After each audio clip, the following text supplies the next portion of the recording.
Ludovic de Foucault, vous qui êtes à l'Assemblée nationale, on imagine que cette condamnation, c'est la grande discussion du jour.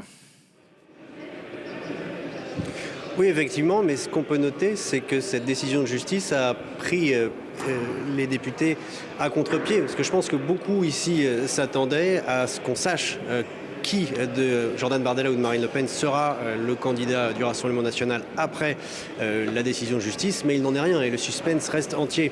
Et donc beaucoup réservent leurs commentaires. C'est le cas par exemple de la droite, on pourra en reparler. C'est surtout la gauche donc qui a commenté et qui a réagi avec des mots très durs. C'est une délinquante, a dit Boris Vallaud, vous venez de le dire. Marine Tondelier des écologistes voudrait que Marine Le Pen s'excuse. Comment peut-on imaginer une candidate qui fait campagne avec un bracelet électronique? Ça, c'est François Ruffin qui considère que le fait même qu'on se pose la question de savoir si Marine Le Pen pourrait être candidate montre à quel point on a accepté l'état absolument scandaleux de la corruption dans notre pays, et ça explique pourquoi dans les différents classements internationaux la France dégringole en ce qui concerne la corruption. Ce sont les mots de François Ruffin.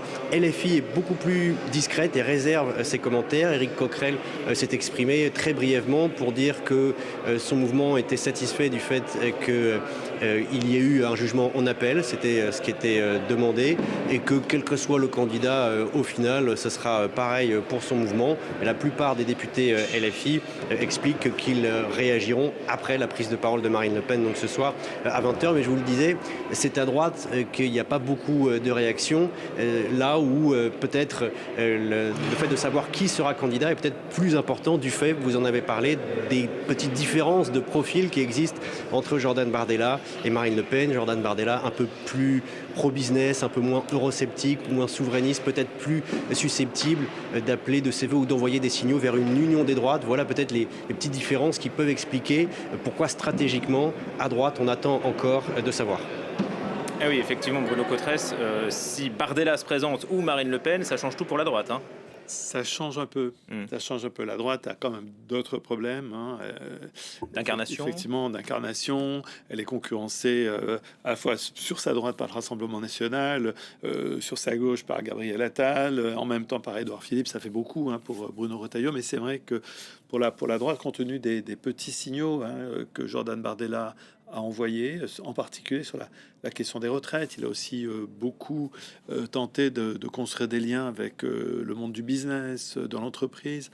Donc effectivement, un secteur qui intéresse beaucoup, un vivier de campagne électorale qui intéresse beaucoup la droite habituellement.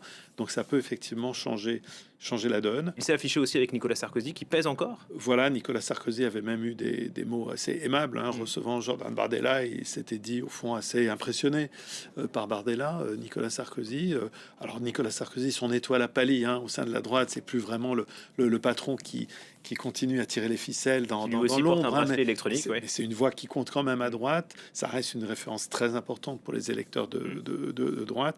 Donc ça change un petit peu quelque chose. Et puis ça va changer surtout, sans doute aussi, le positionnement des autres candidats à la présidentielle. Les autres candidats à la présidentielle, si c'est Jordan Bardella, ils vont marteler sur l'idée, il est trop jeune, il n'a pas d'expérience, il n'a jamais dirigé une collectivité, il n'a jamais été membre d'un exécutif local, voilà, etc.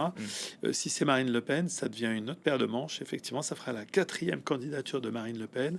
Donc une candidate qui est beaucoup plus aguerrie et surtout qui est beaucoup mieux préparée sans doute à faire face à la difficulté d'une campagne présidentielle, c'est-à-dire 10 interviews par jour et faire face à des imprévus, ce que Jordan Bardella n'arrive pas forcément à faire. Voilà, il a donné des signes, Jordan Bardella, de fébrilité lorsqu'une question un peu improvisée lui vient dessus. On sait qu'il prépare très très bien ses émissions de télé, mais il a parfois donné le sentiment il pouvait être pris au dépourvu.